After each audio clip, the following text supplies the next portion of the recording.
नमस्कार मेरे प्यारे साथियों, स्वागत करते हैं आप सभी लोगों का एक बार फिर से अपने परिवार एग्री नॉलेज प्लाजा में।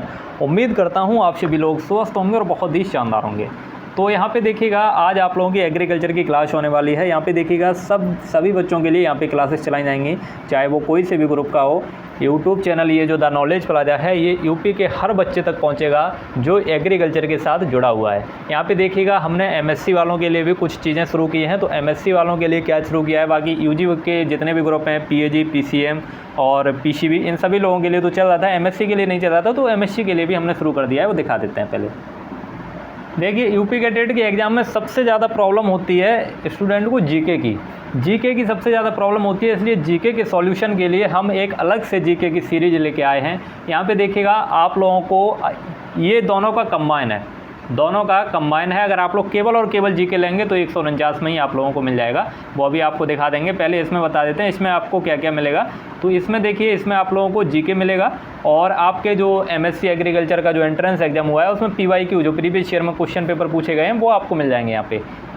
और जीके के शॉर्ट नोट्स में आप लोगों को दे दिए जाएंगे। शॉर्ट में आप लोगों को पूरा जीके जो है वो कवर करा दिया जाएगा। कम समय है तो उस हिसाब से आप लोगों को नोट्स प्रोवाइड किए जाएंगे ताकि आप लोग उनको पढ़ सकें और उनको समझ सकें। यहाँ पे देखिएगा, ऑफर प्राइस आप लोगों का मात्र 199 रुपये है। 199 में आपको ये मिल जाएगा। और देखिए, जो अकेले कोई चीज़ लेना चाहते हैं, आपको केवल और केवल जीके चाहिए तो केवल और केवल जीके भी मिल जाएगा आप लोगों को। यहाँ पे देखिए, जीके के पीवाईक्यू मिलेंगे, केवल जीके के पीवाईक्यू मिलेंगे जो जीके के पूछे गए हैं वो। और यहाँ पे देखिएगा, जीके के शॉर्ट नोट्स मिलेंगे आप लोगों को और पर्सनल गाइडेंस मिलेगा। ऑफर प्राइस इसका मात्र 149 रुपये है। 149 रुपये है। नीचे जो व्हाट्सएप नंबर दिया हुआ है, वहाँ से आप लोग QR कोड मांगेंगे और उस पर पेमेंट कर देंगे तो आपको इसमें ऐड कर दिया जाएगा। वो केवल और केवल पीवाईक्यू चाहिए, जीके वगैरह कुछ नहीं चाहिए, केवल और केवल पीवाईक्यू चाहिए एमएससी एग्रीकल्चर के लिए। तो आपको मात्र 149 रुपये में ये भी मिल जाएगा, मात्र 149 रुपये में। और दोनों चीज़ अगर इकट्ठी लेंगे तो दोनों चीज़ आप लोगों को पड़ जाएगी 199 में, क्योंकि दोनों चीज़ अगर इकट्ठी लेंगे तो आपको कुछ फ़ायदा भी दिया जाएगा। तो 199 में आपको दोनों चीज़ मिल जाएंगी और एक चीज़ लेंगे तो 149 में। चलिए अब शुरू करते हैं। बाकी और बच्चों के लिए तो चल रही है, उन लोगों को पता होगा। नहीं पता है तो आप इस नंबर पर मैसेज कर देंगे।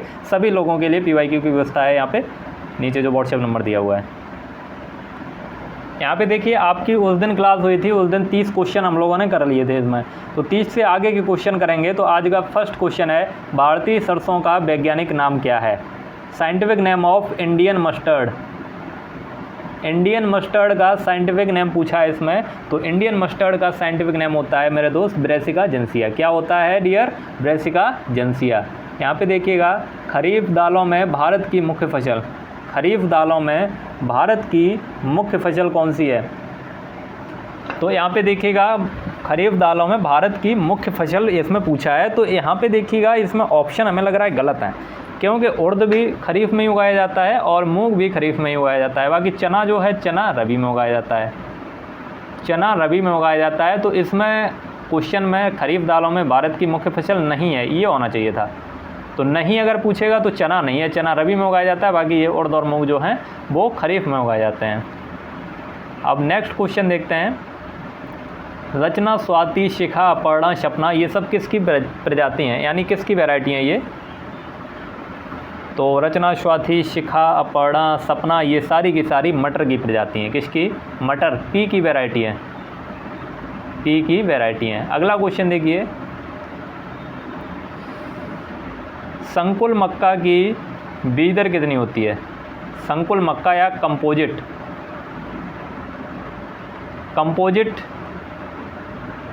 कंपोजिट जो मेज होता है उसकी बीज दर पूछी है तो कितनी होती है? तो ये कितना होता है, इसकी बीज दर रखते हैं। यहाँ पे ऑप्शन वैसे सटीक नहीं दिया हुआ है, ऑप्शन होना चाहिए था 18 से 20 किलोग्राम। 18 से 20 किलोग्राम होती है इसकी। तो 18 से 20 किलोग्राम कर लेंगे, संकुल मक्का की बीज दर होती है। लेकिन इसमें ये ऑप्शन होगा तो इसमें जो सटीक होगा वही वाला लगाएंगे। वैसे याद रखिए 18 से 20 किलोग्राम। और हाइब्रिड की होती है 20 से 25 किलोग्राम। हाइब्रिड की 20 से 25 किलोग्राम होती है। और अगर चारा के लिए पूछे, चारा के लिए फॉडर पर्पज़ के लिए कितना होता है? तो 40 से 50 किलोग्राम होता है। अगला क्वेश्चन देखते हैं, HCN किस में पाया जाता है? HCN का पूरा नाम क्या होता है? Hydrogen cyanamide. ये किस में पाया जाता है? तो ये ज्वार की फसल में पाया जाता है। किस में पाया जाता है? ज्वार में पाया जाता है। तो इसका सी ऑप्शन करेक्ट हो जाएगा। HCN ज्वार में पाया जाता है। और HCN जो होता है ये टॉक्सिक सब्सटेंस होता है, टॉक्सिक सब्सटेंस होता है। आप लोगों से पूछ लिया जाए HCN बनता कहाँ पे है, तो ये रूट्स में बनता है। कहाँ पे इसका फॉर्मेशन होता है? HCN का फॉर्मेशन रूट्स में होता है। और इसका स्टोरेज कहाँ होता है? तो इसका स्टोरेज होता है लीफ में, लीफ में स्टोर होता है और रूट में बनता है। अब यहाँ पे देखिएगा HCN जो है, ज्वार किसको खिलाया जाता है? ज्वार भैंस को खिलाया जाता है। तो भैंस को अगर ज्वार को खिलाएंगे और उसमें HCN होगा तो क्या हो जाता है? तो उसकी डेथ भी हो सकती है।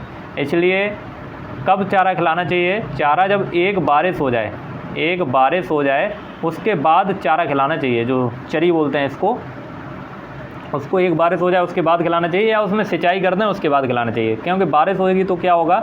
बारिश हो जाएगी तो उसके जो पत्तियों में जो HCN बना है, जो पत्तियों में क्या बना है? HCN बना है, वो धुल के कहाँ चला जाएगा? नीचे चला जाएगा, नीचे ज़मीन में चला जाएगा। फिर आप लोग उसको खिला सकते हैं पौधे को, उससे कोई दिक्कत नहीं है, भैंस वगैरह को खिला सकते हैं। अब चलिए अब आगे चलते हैं। HCN के बारे में इतना चीज़ जान लिया बहुत है। यहाँ पे देखिएगा निम्न में से मूंगफली का अर्धगुच्छेदार किस्म है। मूंगफली का अर्धगुच्छेदार किस्म होता है, एक गुच्छेदार होता है, एक अर्धगुच्छेदार होता है। तो यहाँ पे देखिएगा टाइप 64 जो है वो अर्धगुच्छेदार किस्म है। अगला क्वेश्चन देखिएगा, मूंगफली का जन्म स्थान, यानी जो ग्राउंडनट होता है उसका ओरिजिन प्लेस क्या है? तो इसका ओरिजिन प्लेस ब्राज़ील होता है। ग्राउंडनट का ओरिजिन प्लेस क्या होता है? ब्राज़ील होता है। ग्राउंडनट का साइंटिफिक नेम क्या होता है? आर्चिस हाइपोजिया, आर्चिस हाइपोडिया, हाइपोजिया, ये इसका साइंटिफिक नेम होता है। इसमें ऑयल परसेंटेज कितना होता है? तो ऑयल परसेंटेज लगभग 48 से 52% के लगभग इसमें ऑयल होता है। मूंगफली के बीज की बात कर रहे हैं, पूरी मूंगफली में नहीं, मूंगफली का जो बीज होता है परसेंटेज कितना होता है? 48 से 52% के बीच में होता है। और इसमें अगर आपसे प्रोटीन पूछ लिया जाए तो प्रोटीन 26% इसमें प्रोटीन होता है। अब चलिए नेक्स्ट क्वेश्चन देखते हैं। तो नेक्स्ट क्वेश्चन क्या है? तीनों ऋतु में उगाई जाने वाली फसल कौन सी है? इनमें से कौन सी फसल है जिसको तीनों सीजन में उगाया जाता है? खरीफ, रबी और जायद तीनों सीजन में उगाया जाता है। गन्ना, कपास, सूरजमुखी या तंबाकू? तो इसका राइट आंसर क्या हो जाएगा? सूरजमुखी। सूरजमुखी जो है इसको तीनों सीज़न में उगाया जाता है, तीनों सीज़न में उगाते हैं। और एक इसके साथ में मक्का भी लिख लीजिए, मक्का को भी तीनों सीज़न में उगाया जाता है। मक्का की सबसे ज़्यादा रबी क्रॉप सबसे ज़्यादा मक्का की कहाँ ग्रो की जाती है? तो ये की जाती है बिहार में। कहाँ पे? बिहार में। और अगला क्वेश्चन देखिए, अगला क्वेश्चन है कपास किस कुल की फसल है? कपास की फैमिली पूछी है। तो कपास किसकी फसल है? मालवेसी कुल की फसल है। किसकी? मालवेसी कुल की फसल है। अगला क्वेश्चन देखिएगा, बरसीम के 1 किलोग्राम बीज के लिए राइजोबियम की मात्रा। बरसीम के 1 किलोग्राम बीज के लिए राइजोबियम की मात्रा, देखिए राइजोबियम का एक पैकेट आता है 200 ग्राम का, एक पैकेट 200 ग्राम का आता है। ये कितने किलोग्राम सीड को ट्रीट करता है? तो 10 किलोग्राम सीड को ट्रीट करता है। यानी 200 ग्राम का एक पैकेट 10 किलोग्राम को। अब 1 किलोग्राम का पूछ रहा है तो 1 किलोग्राम के लिए कितनी ज़रूरत होगी? 1 किलोग्राम के लिए केवल और केवल 20 ग्राम की ज़रूरत होगी। तो इसका राइट आंसर क्या हो जाएगा? 20 ग्राम इसका सही आंसर हो जाएगा। अगला क्वेश्चन है, अंधी गुड़ाई किस फसल में की जाती है? तो अंधी गुड़ाई गन्ने में की जाती है। किस में? गन्ने में की जाती है। ब्लाइंड होइंग बोलते हैं इसको। अगला क्वेश्चन देखते हैं, गन्ने का अंकुरण परसेंटेज कितना होता है? यानी गन्ने का जर्मिनेशन परसेंट की बात करें तो गन्ने का जर्मिनेशन परसेंट 70 से 80% होता है। कितना? 70 से 80% इसका जर्मिनेशन परसेंट होता है। और तंबाकू की 1 हेक्टेयर की रोपाई के लिए कितनी पौध डालनी चाहिए? तो तंबाकू की अगर 1 हेक्टेयर खेत की रोपाई करनी है तो कितनी पौध डालेंगे? 1/100 हेक्टेयर, यानी 100 मीटर स्क्वायर केवल इसके लिए पौध डालेंगे। और जो धान होता है, धान में अगर पूछे तो धान में 1000 मीटर स्क्वायर उसकी पौध डालते हैं, यानी 1/10 हेक्टेयर फील्ड में। अगला क्वेश्चन देखिए, अच्छे तंबाकू की राख का रंग कैसा होना चाहिए? अच्छे तंबाकू की राख का रंग, यानी जलाएंगे जब उसको तब उसकी राख कैसे रंग की होनी चाहिए? तो सफ़ेद रंग की होनी चाहिए। तो समझ लो आपकी तंबाकू अच्छी है। और अगला क्वेश्चन है, निम्न में द्वितीयक पोषक, द्वितीयक खनिज है, इनमें से द्वितीयक खनिज कौन सा है? यानी सेकेंडरी मिनरल कौन सा है? सेकेंडरी मिनरल कौन सा है इसमें से? तो इसमें जो क्वार्ट्ज दिया हुआ है, क्वार्ट्ज जो है ये कौन सा है? ये सेकेंडरी मिनरल है। अब लवड़ी मृदा में विनिमय सोडियम कितना होता है? लवड़ी मृदा में विनिमय सोडियम परसेंटेज कितना होता है? तो जो लवड़ी मृदा होती है उसमें लेस देन 15%, कितना? Less than 15%। ए ऑप्शन इसका करेक्ट होगा।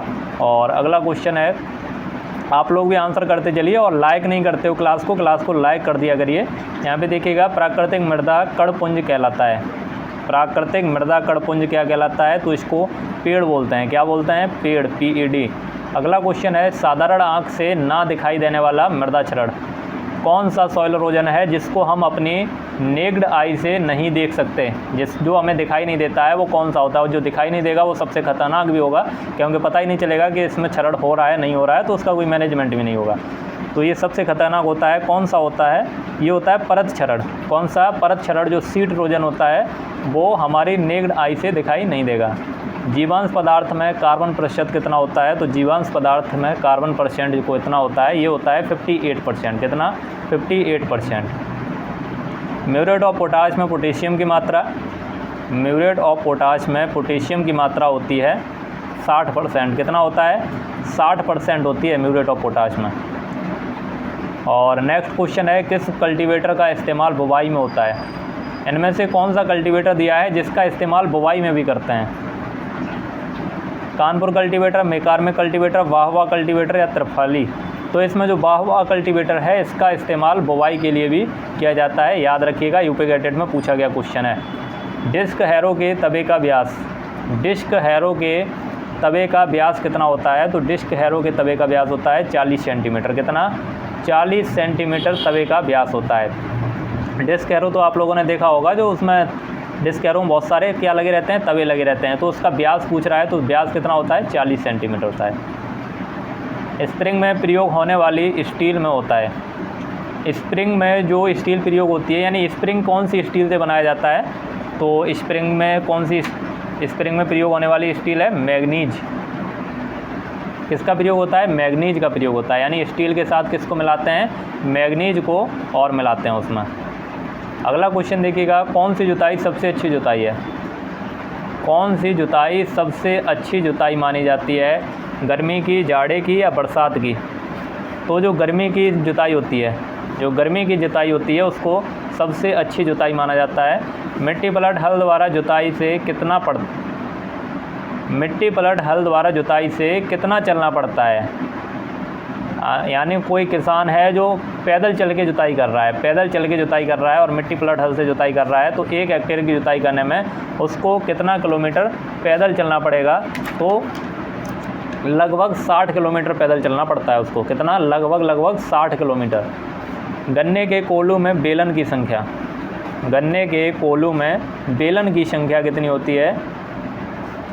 तो 3 बेलन होते हैं इसमें। कितने? 3 बेलन होते हैं। अगला क्वेश्चन देखिएगा, अगला क्वेश्चन है, प्रथम ट्रैक्टर जिसका निर्माण भारत में हुआ? प्रथम ट्रैक्टर जिसका निर्माण भारत में हुआ तो हिंदुस्तान ट्रैक्टर। कौन सा? हिंदुस्तान ट्रैक्टर जो है ये प्रथम ट्रैक्टर है भारत में बनने वाला। अब है अगला क्वेश्चन, फल वाटिका ट्रैक्टर की कार्यक्षमता कितनी होती है? तो फल वाटिका ट्रैक्टर की कार्यक्षमता होती है 2 से 12 HP। कितना? 2 से 12 HP इसकी कार्यक्षमता होती है। और आज का सेकंड लास्ट क्वेश्चन है, पंप से हवा निकालना क्या कहलाता है? पंप से हवा निकालने की क्रिया को प्राइमिंग बोलते हैं। क्या बोलते हैं? प्राइमिंग बोलते हैं। और लास्ट क्वेश्चन है, सबसे प्रचलित सिंचाई की विधि, सबसे प्रचलित सिंचाई की विधि कौन सी है? तो चेक बेसिन। चेक बेसिन जो है क्यारी विधि है, छोटी छोटी क्यारियाँ बना देते हैं, तो वो जो सिंचाई की विधि है वो सबसे प्रचलित सिंचाई की विधि है। तो आज की क्लास जो है आप लोगों की यहीं पे समाप्त होती है। उम्मीद करता हूँ आप लोगों को क्लास अच्छी लगी होगी।